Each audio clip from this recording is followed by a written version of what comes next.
Hello everyone, my name is दुकान and you are watching T point English. So guys, जैसे कि आप जानते हैं अभी हम कौन सा चैप्टर कर रहे हैं। अभी हम कर रहे हैं क्लास 10th की जो इंग्लिश लिटरेचर बुक है जिसका नाम है फर्स्ट फ्लाइट। उस बुक का थर्ड चैप्टर और उस चैप्टर का नाम है हिज फर्स्ट फ्लाइट। बुक का नाम है फर्स्ट फ्लाइट, चैप्टर का नाम है हिज फर्स्ट फ्लाइट और ये है चैप्टर थर्ड। और ये जो चैप्टर है ये लिखा है लियाम ओ फ्लैटी ने। मतलब Liam O'Flaherty is the writer of this story और चैप्टर। ठीक है, समझ में आ गया। सो गाइस, मैं आपको बताना चाहूंगा इस चैप्टर के 5 पार्ट्स डल चुके हैं जिसमें मैंने इस चैप्टर को आधे से ज्यादा एक्सप्लेन कर चुका हूं। ऑलमोस्ट एक्सप्लेन कर दिया है मैंने। ठीक है, पूरा बस खत्म होने वाला है। सिर्फ इस चैप्टर के 2 पैराग्राफ रह गए हैं, मतलब 2 पैसेज रह गए हैं जिनको मैं कवर करूंगा, मतलब जिनको मैं एक्सप्लेन करूंगा इस वाले पार्ट में, मतलब पार्ट नंबर 6 में। ठीक है, समझ में आ गया। और पैराग्राफ के साथ साथ मैं आपकी इंग्लिश भी इंप्रूव करवाऊंगा। जैसे कुछ वर्ड्स आएंगे, फ्रेजेस आएंगे, उनको मैं आपको बहुत ही अच्छी तरीके से एक्सप्लेन करूंगा। इससे क्या होगा, आपको पैराग्राफ भी समझ में आ जाएगा और आप इंग्लिश भी इंप्रूव कर पाएंगे। ठीक है, समझ में आ गया। सो चलिए गाइस, शुरू करते हैं जहां पे हमने इस स्टोरी को छोड़ा था 5th पार्ट में, वहीं से कंटिन्यू करते हैं। चलिए गाइस, अब देखते हैं। सो सबसे पहले मैं इस पैराग्राफ को रीड करूंगा and then I will explain to you. Okay, चलिए। His parents and his brothers and sister had landed on this green flooring ahead of him.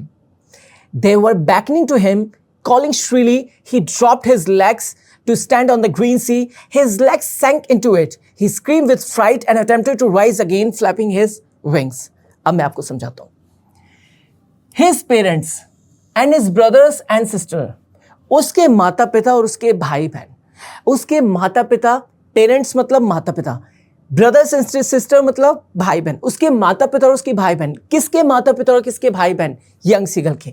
Had landed on this green flooring ahead of him.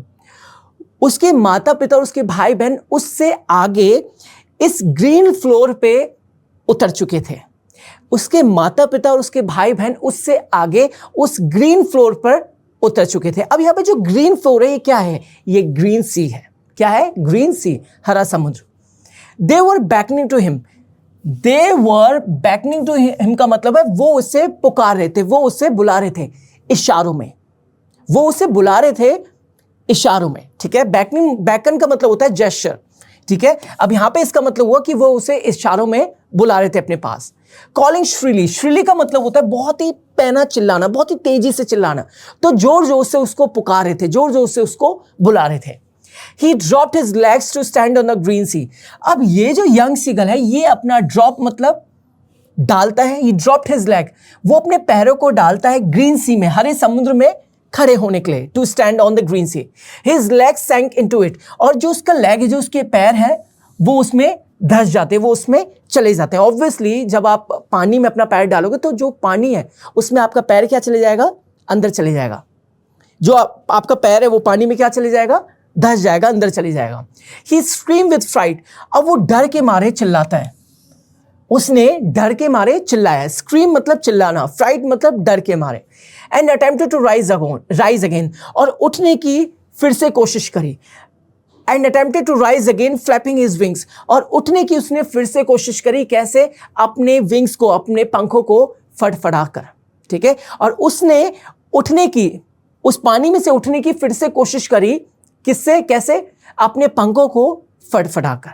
ठीक है, समझ में आ गया। अब इसमें कुछ words जो आप देख सकते हैं, जैसे है बैकन। बैकन का मतलब है जेस्चर, इशारा। ठीक है, और ड्रॉप मतलब डाल देना। सिंक की सेकंड फॉर्म होती है सैंक। ठीक है, और पेरेंट्स मतलब माता पिता, ब्रदर्स मतलब भाई और सिस्टर मतलब बहन। ठीक है, और हैड लैंडेड मतलब उतरना। ठीक है, हैड लैंडेड मतलब वो उतर चुके थे। ठीक है, अहेड मतलब उससे आगे। फ्लैपिंग मतलब फड़फड़ाना। विंग्स मतलब पंख। फ्राइट मतलब डर। स्क्रीम मतलब चिल्लाना। अटेम्प्टेड मतलब कोशिश करना। ठीक है, समझ में आ गया? बिल्कुल। चलिए गाइस, अब आगे बढ़ते हैं क्योंकि अब हम इस चैप्टर का लास्ट पैसेज देखने वाले हैं। चलिए गाइस, अब आगे देखते हैं। But he was tired and weak with hunger and he could not rise, exhausted by the strange exercise. His feet sank into the green sea and then his belly touched it. And he sank no further. He was floating on it and around him his family was screaming, praising him, and their beaks were offering him scraps of dogfish. He had made his first flight. Now I'll explain to you.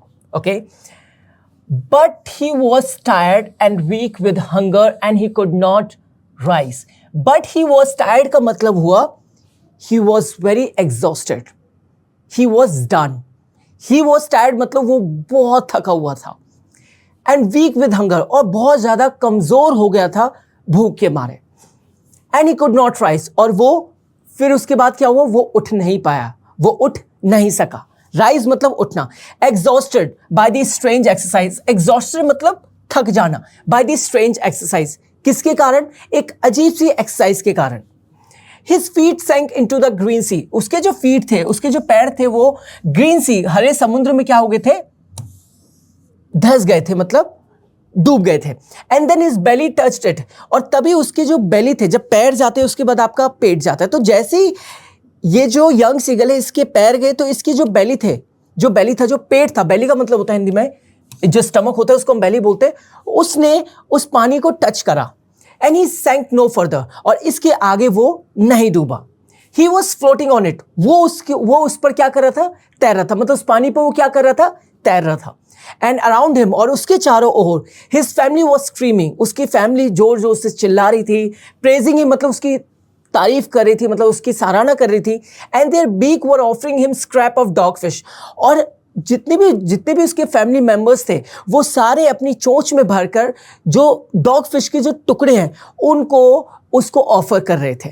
ठीक है, he had made his first flight, और इस तरीके से उसने अपनी पहली उड़ान भरी है, उसने अपनी पहली उड़ान ली.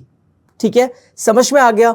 बिल्कुल. कुछ वर्ड्स है जो आप इस पैराग्राफ से सीख सकते हो, जैसे टायर्ड, टायर्ड मतलब थका, वीक मतलब कमजोर, हंगर मतलब भूख, राइज मतलब उठना, एग्जॉस्टेड मतलब बहुत थका हुआ, स्ट्रेंज मतलब अजीब, एक्सरसाइज मतलब एक्सरसाइज जो आप करते हो, फीट मतलब आपके पैर, सैंक क्या है, सिंक की सेकंड फॉर्म डूबना, ग्रीन सी मतलब हरा समुद्र, बेली मतलब पेट, टच मतलब छूना, सैंक मतलब जो आपको पता है, नो फर्दर मतलब बिल्कुल आगे नहीं, फ्लोटिंग मतलब तैरना.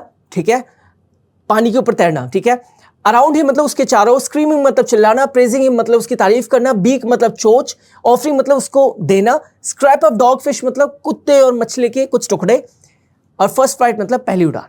तो गाइस ये था मीनिंग इस वाले पैराग्राफ का, मतलब लास्ट वाले पैराग्राफ था, लास्ट वाले पैसेज का. आई होप आपको ये जो पैराग्राफ है बहुत ही अच्छी तरीके से समझ में आया होगा. ठीक है, और जो पिछले वाला पैराग्राफ भी था जो मैंने अभी एक्सप्लेन करा वो भी अच्छी तरीके से समझ में आया होगा. ठीक है, समझ में आ गया. यहां पे ये क्लास होती है ओवर, और इसके साथ साथ ये जो चैप्टर है फर्स्ट फ्लाइट ये भी होता है पूरा कंप्लीट. तो मैं ये बोल सकता हूं कि ये जो चैप्टर है ये कंप्लीट हुआ है इन 6 पार्ट्स.